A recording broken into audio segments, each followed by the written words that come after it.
NEET के exam में अब मात्र 60 दिन बच गए हैं और अब आपको अपने तैयारी करने के अप्रोच में थोड़ा चेंज करना पड़ेगा। आपको थोड़ा और फोकस होना पड़ेगा, थोड़ा और टारगेटेड होना पड़ेगा ताकि आप एग्जाम सेंट्रिक तैयारी कर पाएँ और उन चैप्टर्स या उन टॉपिक पे ज़्यादा ध्यान दे पाएँ जो आपके एग्जाम में आने वाले हैं। तो ये वीडियो बेटा उसी के रिगार्डिंग है। हम हाई यील्डिंग टॉपिक्स बायोलॉजी में कौन से ऐसे चैप्टर्स हैं या कौन से ऐसे टॉपिक्स हैं जिस पे यूजुअली क्वेश्चन ज़्यादा आते हैं, हम उन पे फोकस करेंगे। इसका ये मतलब नहीं है कि जो टॉपिक्स मैं नहीं बता रहा हूं उसको आप पूरा छोड़ के चले जाएं, बट जैसे अगर मैं जो टॉपिक्स आपको यहां पे बता रहा हूं उनको आप 2-3 बार एक्स्ट्रा रिवाइज करें ताकि आप इंश्योर कर पाएं कि आपके बायोलॉजी में 340 प्लस मार्क्स तो आ ही जाएं। ठीक है, देखो बहुत बहुत जिम्मेदारी के साथ और बहुत फैक्चुअल बात मैं आपको एक बार बता दूं कि बायोलॉजी में 340 प्लस नंबर लाना कोई बड़ी बात नहीं है। ठीक है, और जो अभी टाइम फ्रेम है आप उस टाइम फ्रेम में बायोलॉजी में 340 प्लस मार्क्स ला सकते हो। और ये मैं पिछले 2-3 साल के रिकॉर्ड के साथ कह रहा हूँ। बहुत अच्छे बच्चे हैं जिन्होंने सिर्फ क्रैश कोर्सेस करके बायोलॉजी में 340 प्लस मार्क्स ले आए हैं। तो अगर आप बायो में 340 प्लस मार्क्स लाना चाहते हैं तो जो अभी मैं बताने वाला हूँ उसको डेडिकेटेडली फॉलो कीजिएगा और आप इंश्योर कर लेंगे कि आपके बायो में 340 प्लस मार्क्स आ जाएंगे। ठीक है, अगर आप इस चैनल पर नए हैं तो इस चैनल को सब्सक्राइब कर दीजिए और बेल आइकन दबा दीजिए ताकि आप कोई नोटिफिकेशन मिस ना करें। ठीक है, पहले मैं कुछ इंट्रोडक्टरी बात आपको बता दूं, उसके बाद हम आगे बात करेंगे कौन से इंपॉर्टेंट टॉपिक्स हैं। ठीक है, सबसे पहला बात आते हैं कि अगर आपको बायोलॉजी का सिलेबस कंप्लीट करना है पूरा तो कैसे कंप्लीट करें। ठीक है, तो सिलेबस कंप्लीशन की जब आप बात करेंगे, ठीक है, तो सिलेबस कंप्लीशन के लिए मैंने एक वीडियो यहां पे दे दिया है, कंप्लीट क्लास 12th बायोलॉजी। ठीक है, और ज़्यादा नहीं, 20-22 घंटे में कंप्लीट हो गया है। ठीक है, अब बोलोगे सर ये कैसे हो सकता है ना। तो मेरी एक बायोलॉजी हैंडबुक होती है, ठीक है, जो एनसीईआरटी को बिल्कुल एकदम कंप्रेस करके बना दिया है। ठीक है, तो इस बायोलॉजी हैंडबुक से हम आपको कंप्लीट क्लास 12 बायोलॉजी करा देते हैं। ये ऑलरेडी इस चैनल पे अपलोड है, लिंक आपको डिस्क्रिप्शन में मिल जाएगा। ठीक है, दूसरा कंप्लीट क्लास 11th बायोलॉजी, ये वीडियो अभी रिकॉर्ड हो रही है, ये 10th मार्च को आ जाएगी। ठीक है, पहले कंप्लीट प्लांट फिजियोलॉजी, फिर कंप्लीट एनिमल फिजियोलॉजी, फिर उसके बाद बाकी सारे चैप्टर्स 3 वीडियो में ये 10th मार्च को रिलीज कर दी जाएगी। तो इससे आपका पूरा एक बार को सिलेबस कंप्लीट हो जाएगा। क्या इस सिलेबस कंप्लीशन से आपके 340 प्लस मार्क्स आ जाएंगे? नहीं, है ना। देखो ये सिलेबस कंप्लीट करेगा, इससे आपके 250-270 नंबर आने लगेंगे। ठीक है, उसके बाद आप पीवाईक्यू एंड एग्जाम्पलर कीजिए, पीवाईक्यू एंड एग्जाम्पलर कीजिए, ये भी मैं अभी आपको कराने वाला हूं, है ना। उसके बाद आप मेरे 10,000 क्वेश्चन है, उन 10,000 क्वेश्चन को कीजिए। ठीक है, या फिर आप एक मेरी किताब है बायोलॉजी कॉन्क्वेस्ट, अपने से करना चाहते हैं तो ये बायोलॉजी कॉन्क्वेस्ट किताब खरीद लीजिए, इसमें 10,000 के आसपास क्वेश्चन है जो बिल्कुल चुनिंदे रसीले बगानों से लाए गए, उसको कर लीजिए। ठीक है, और लास्ट आपको मैं 100 कॉन्सेप्ट कराऊंगा जहां पे तुम अटकते हो। देखो क्या होगा ना, जब जब तुमने रिवीजन किया या सिलेबस कंप्लीट किया तो हो सकता है कि तुम्हारे कुछ कॉन्सेप्ट्स क्लियर नहीं होंगे, ऑब्वियसली, क्योंकि मैंने क्रैश कोर्स की तरह पढ़ाया। तो ये 100 कॉन्सेप्ट से ज्यादा बायोलॉजी में एग्जिस्ट नहीं करता, इसको समझना है आपको। तो ये 100 कॉन्सेप्ट मैं डिटेल में आपको कराऊंगा, तो आपका पूरा सिलेबस कंप्लीट हो जाएगा। ठीक है, फाइनली एग्जाम के दिन मैं क्या करूंगा, आपको एनसीईआरटी रिवीजन, एक बुक मैंने दी थी बिटवीन एनसीईआरटी लाइंस, आप टेलीग्राम पे जाओगे देखोगे तो एनसीईआरटी की वर्कबुक बनाई है, उससे एनसीईआरटी रिवीजन क्लास 11th का और क्लास 12th का। ठीक, एनसीईआरटी डायग्राम्स में अलग से करा दूंगा, एनसीईआरटी साइंटिस्ट के नाम में अलग से करा दूंगा। तो पूरा आपका कंपाइल्ड सिलेबस काम कर जाएगा यहां पे बिना किसी दिक्कत के। मैं बहुत जिम्मेदारी के साथ कर रहा हूं। तो आपका देखो पहला रिवीजन यहां हो गया, दूसरा यहां हो गया, तीसरा यहां हो गया, चौथा यहां हो गया, पांचवा यहां हो गया। 5 रिवीजन तो आप बायोलॉजी की कर ही लिए, इसके बियॉन्ड कोई सवाल नहीं आएगा। ठीक है, अब आते हैं, बात करते हैं फोकस वे में कि कहाँ पे आपको ज्यादा टाइम देना है, कहाँ पे आपको कम टाइम देना है। ठीक है, आप इसके पीडीएफ के लिए टेलीग्राम चैनल जरूर ज्वाइन करिएगा, t.me/anandmani001। ठीक है, मैं नई एनसीईआरटी जो 2023 वाली रिलीज हुई है उसका पीडीएफ भी इसी टेलीग्राम चैनल पे डाल दूंगा, तो इस टेलीग्राम चैनल को जरूर से जरूर ज्वाइन कर लीजिएगा। ठीक है, चलिए अब आते देखते हैं चैप्टर वाइज जो ट्रेंड है पिछले 10 सालों का कि सवाल कहां से आता है। पहले चैप्टर वाइज देखते हैं, फिर हम इंपॉर्टेंट टॉपिक्स की बात करेंगे जिसको हम कंप्लीट करने वाले हैं। ठीक है, तो देखो लिविंग वर्ल्ड से लगभग एक सवाल आता है। अब ये एक सवाल टैक्सोनॉमिक एड से आ जाता है या बाइनोमियल नोमेनक्लेचर वाले पार्ट से आ जाता है।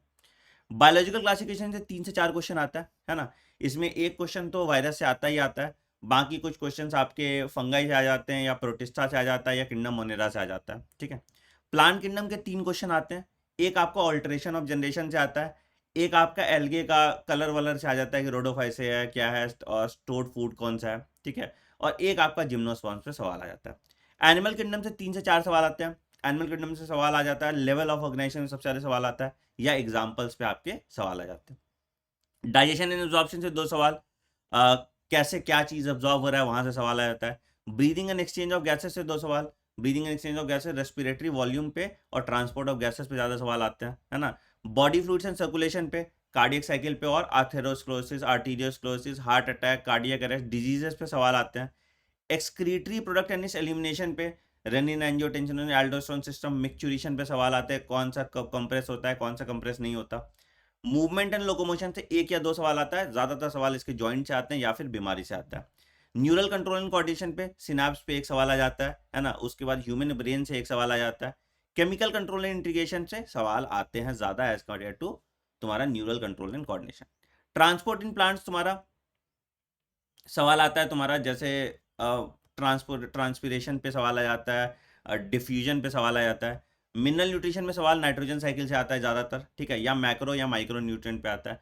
फोटोसिंथेसिस में सवाल आता है तुम्हारा ज़्यादातर कि आपका C3 साइकिल C4 साइकिल में डिफरेंस या factors affecting photosynthesis. Respiration in plant की बात करोगे तो रेस्पिरेशन इन प्लांट में आपका 1 सवाल आता है। ठीक है, रेस्पिरेशन प्लांट पे रेस्पिरेटरी क्वेश्चन पे ज़्यादातर सवाल आने की प्रोबेबिलिटी होती है। प्लांट ग्रोथ एंड डेवलपमेंट में वर्नलाइजेशन, फोटो पीरियोडिज्म या तुम्हारा जो PGR है उस पर सवाल आ जाता है। ठीक है, मॉर्फोलॉजी ऑफ फ्लावरिंग प्लांट में ज़्यादा सवाल आता है। क्यों? क्योंकि प्लांट फैमिलीज पे सवाल आ जाता है और इसके एग्जाम्पल्स बहुत इंपॉर्टेंट है, उस पर सवाल आ जाता है। ठीक है, एनाटमी ऑफ फ्लावरिंग प्लांट्स के 3 सवाल, anatomy of flowering plant secondary growth पे, प्रोटोजाइलम, मेटाजाइलम और टिश्यू पे सवाल ज़्यादा आता है। स्ट्रक्चरल ऑर्गेनाइजेशन में ज़्यादातर सवाल कॉकरोच पे आते हैं और एक एपिथेलियल टिश्यू पे थोड़ा बहुत सवाल आता है तो आता है। तो ये तुम्हारा मैंने आपको क्लास 11th का दिखा दिया। ठीक है, अभी सेल भी है, सेल से भी 3 और 4 सवाल आता है। सेल से एंडोमेम्ब्रेन सिस्टम पे, न्यूक्लियस पे, क्रोमोसोम, क्रोमैटिन पे सवाल आ जाता है। बायोमोलिक्यूल से 1 सवाल एंजाइम पे आता है और 1 सवाल स्ट्रक्चर पे आता है। सेल साइकिल और सेल डिवीजन से तुम्हारा माइटोसिस मियोसिस के डिफरेंस पे ज़्यादातर सवाल आता है। ह्यूमन और डिजीज से 1 सवाल तुम्हारा इम्यूनिटी पे आता है और बाकी तुम्हारे मलेरिया पे आ जाता है, एड्स पे आ जाता है, कैंसर पे आ जाता है, बट ड्रग्स पे 1 सवाल आता है। ठीक है, स्ट्रैटेजी ऑफ फूड प्रोडक्शन, वही जो 2 डब्बे हैं, हिमगिरी वाला जो डब्बा है और एक जो तुम्हारा जैसिड वैसिड वाला जो डब्बा है उससे सवाल आता है। माइक्रोब्स इन ह्यूमन वेलफेयर सबसे इंपॉर्टेंट चैप्टर है एनसीईआरटी का, सबसे छोटा चैप्टर और 3 सवाल आते हैं। और 3 सवाल ही वही एसिटोबैक्टर वाला आ गया तुम्हारा, फिर उसके बाद स्ट्रेप्टोकाइनेज वाला आ गया, फिर तुम्हारा क्लॉट बस्टर हो गया तुम्हारा, फिर साइक्लोस्पोरिन हो गया, वहां से सवाल आता है। बायोटेक्नोलॉजी प्रिंसिपल, ये भी छोटा चैप्टर है बट इस पे principal of recombinant DNA technology से, पीसीआर से सवाल आता है। एप्लीकेशन पे 1 सवाल तुम्हारा बीटी कॉटन का आ जाता है, 1 सवाल तुम्हारा एडीए या नेमेटोड वाले पे आ जाता है। ऑर्गेनिज्म एंड पॉपुलेशन पे तुम्हारा पॉपुलेशन इंट्रैक्शन पे सवाल आता है। इकोसिस्टम पे तुम्हारा इकोलॉजिकल पिरामिड या डेटा पे सवाल आएगा साइंटिस्ट के नाम पे। बायोडाइवर्सिटी पे भी तुम्हारे सवाल आते हैं। ठीक है, और इन्वायरमेंटल इश्यूज पे भी तुम्हारे सवाल आते हैं। ठीक है, इन्वायरमेंटल इश्यूज पे तुम्हारे सवाल ज़्यादा आते हैं, वो खास करके केस स्टडीज पे सवाल ज़्यादा आते हैं, या कौन सा प्रोटोकॉल कब था, एल नीनो इफेक्ट क्या हुआ है, उस पर सवाल आते हैं। ठीक है, तो अब इसमें मैं तुम्हें बताता हूँ कौन कौन सा चैप्टर तुम डायरेक्टली हैंडबुक से कर सकते हो बिना एनसीईआरटी को हाथ लगाए, मतलब बिना आपको एनसीईआरटी को भी हाथ नहीं लगाना होगा, ना इसके कोई कॉन्सेप्ट आपको पढ़ने पड़ेंगे। ठीक है, तो अब देखो मैं हाईलाइट कर देता हूँ, इन चैप्टर्स में आपको दिमाग ही नहीं लगाना पड़ेगा। जैसे लिविंग वर्ल्ड आप मेरे हैंडबुक से कर सकते हो, biological classification, plant kingdom, animal kingdom. ठीक है, यहाँ पे आ गया फिर तुम्हारा mineral nutrition, plant growth and development. ठीक है, morphology of flowering plants, anatomy of flowering plants, structure organisation of animals. ठीक है, इसके बाद यहाँ पे आ गया आपका strategy of food production, microbes in human welfare, biotechnology and its application, organism and population, ecosystem, biodiversity और environmental issues। ठीक है, अब देखो मॉलिकुलर से तुम्हारा 4 सवाल, इवोल्यूशन से 3 सवाल और तुम्हारा रिप्रोडक्शन ऑर्गेनिज्म से 1 और 2 सवाल। ठीक है, ह्यूमन रिप्रोडक्शन से भी 3 से 4 सवाल और रिप्रोडक्टिव हेल्थ से 2 सवाल। रिप्रोडक्टिव हेल्थ इंपॉर्टेंट है। ठीक है, अब यहाँ पे तुम रिप्रोडक्टिव हेल्थ भी पढ़ सकते हो मेरे किताब से, ऑर्गेनिज्म एंड रिप्रोडक्शन ऑर्गेनिज्म भी आप मेरे किताब से पढ़ सकते हैं। तो ये चैप्टर जो है आप बिल्कुल मॉड्यूल से पढ़ सकते हैं, बिना आपको कोई दिक्कत उसमें आएगा नहीं। ठीक है, बाकी चैप्टर्स को आपको कॉन्सेप्ट है उसके, तो हैंडबुक प्लस 100 कॉन्सेप्ट मैं बताने वाला हूं। तो अब देख लो, मैं तुम्हें 100 कॉन्सेप्ट कराने वाला हूं। ये कॉन्सेप्ट कहां पे होगा बेटा? ये कॉन्सेप्ट आपके 9 AM रोज, ठीक है, मंडे टू सैटरडे। ठीक है, एक दिन में 3 कॉन्सेप्ट। ठीक है, एक दिन में हम 3 कॉन्सेप्ट करेंगे। अब देखो कौन कौन सा कॉन्सेप्ट हम कर रहे हैं। देखो अब लगभग तुम्हारा एक तरह से जितना थियोरेटिकल पार्ट है वो सब कवर हो जाएगा। Microsporo and megasporogenesis, double fertilization, outbreeding devices. ठीक है, तो ये सेक्सुअल रिप्रोडक्शन फ्लावरिंग का 3 कॉन्सेप्ट हो गए, ये एक दिन में हो जाएगा। Spermatogenesis, oogenesis, menstrual cycle, fertilisation and embryonic development, ये 4 तुम्हारा ह्यूमन रिप्रोडक्शन का एक दिन में ये कॉन्सेप्ट निपटा देंगे। एमनियोसिंथेसिस एंड कोरोनिक वेलाई सैंपलिंग, ये भी तुम्हारा ये आ जाएगा, एक दिन में निपटा देंगे। ठीक है, आर्ट एसटीडी, ये 3 कॉन्सेप्ट एक दिन में निपटा देंगे। तो 10 दिन में 10 कॉन्सेप्ट 3 दिन में हो गया। ठीक है, फिर मेंडल्स लॉ, जेनेटिक्स के जो न्यूमेरिकल्स हैं, लिंकेज रिकॉम्बिनेशन हो गया, पेडिग्री एनालिसिस हो गया, जेनेटिक डिसऑर्डर हो गया, ये 5 कॉन्सेप्ट मैं एक दिन में निपटा दूंगा। ठीक है, फिर structure of polynucleotide chain, DNA replication, transcription, genetic code, lac operon, DNA fingerprinting, Hardy विन इक्विलिब्रियम। ठीक है, फिर मॉडर्न सिंथेटिक थ्योरी इवोल्यूशन का, ह्यूमन इवोल्यूशन। ठीक, फिर immunity, malaria, cancer, drugs, principle of recombinant DNA technology और process of recombinant DNA technology. तो ये तुम्हारे 50 कॉन्सेप्ट, यहाँ पे तुम्हारे सारे 12th के इधर तक 50 कॉन्सेप्ट हो जाएंगे, यहाँ तक इकोलॉजिकल सक्सेशन, यहाँ तक ये 12th के कुछ कॉन्सेप्ट हो गए 40, और बाकी फिर 11th के कॉन्सेप्ट हैं। तो इसका पीडीएफ मैं शेयर कर देता हूँ। ठीक है, इसका पीडीएफ प्रॉपर्ली देखो, सब माइटोसिस, मियोसिस, डीपीडी, वीपीडी जो भी है सब कुछ है तुम्हारे यहाँ पे। ह्यूमन फिजियोलॉजी के सारे डिसऑर्डर्स हो गए, इन्फेक्शियस डिजीज के सारे डिसऑर्डर्स हो गया, और एंजाइम्स हो गया, आई हो गया, ईयर हो गया, जॉइंट्स हो गया। तो सब कुछ इफेक्टिवली जितना आपको कॉन्सेप्चुअल टॉपिक है, ये कॉन्सेप्चुअल टॉपिक मैं करा दूंगा। अब बोलो ये कहाँ पे होगा सर? ये क्लास 9 AM होगी, और ये एक मेरा नया चैनल मैंने डाला है, फंडा बॉक्स। ऑब्वियसली ये फंडा है, कॉन्सेप्ट है, तो इस फंडा बॉक्स पे जाएगा। पैटर्न सिंपल होगा, हम कॉन्सेप्ट पढ़ेंगे और कॉन्सेप्ट का हम क्वेश्चन प्रैक्टिस कर लेंगे। तो अब जब ये कॉन्सेप्ट तुमने कंपाइल कर लिया विद द हैंडबुक, तो आपका बायोलॉजी पूरा कंप्लीट हो जाएगा, और आपके जो एग्जाम ओरिएंटेड अप्रोच है आप उससे पढ़ पाएंगे, और आप नीट फोड़ के आएंगे। ठीक है, 2 और डिस्क्लेमर दे दूं बेटा मैं, याद रखना, जो बच्चे वो एनटीए एनएमसी वाला भी नाटक कर रहे हैं ना बेटा, याद रखिएगा, there is no change in NEET 2023। अब 24 का बात 24 में करेंगे। ठीक है, अभी तो छोड़ दो। ठीक है, ना कोई चेंज नीट 2023 में नहीं है। नो सिलेबस चेंज, जो आपका पुराना सिलेबस है उसी पे आ रहा है। ठीक है, नो रूल चेंज, कोई भी रूल चेंज नहीं हुआ है। ठीक है, तो आपको भावुक होने की जरूरत नहीं है। 24 की 24 में बात करेंगे, अभी सब कुछ एनटीए ही कराएगी, एनएमसी का यहाँ पे कोई रोल नहीं है। ठीक, मैं जितना क्लैरिफिकेशन वीडियो बनाता हूँ उतना कॉम्प्लिकेट हो जाता है आपके लिए, इसलिए मोटा मोटी बस इतना समझा। 2023 का तैयारी आप कर रहे हैं, 2023 के कोई भी परिवर्तन नहीं है।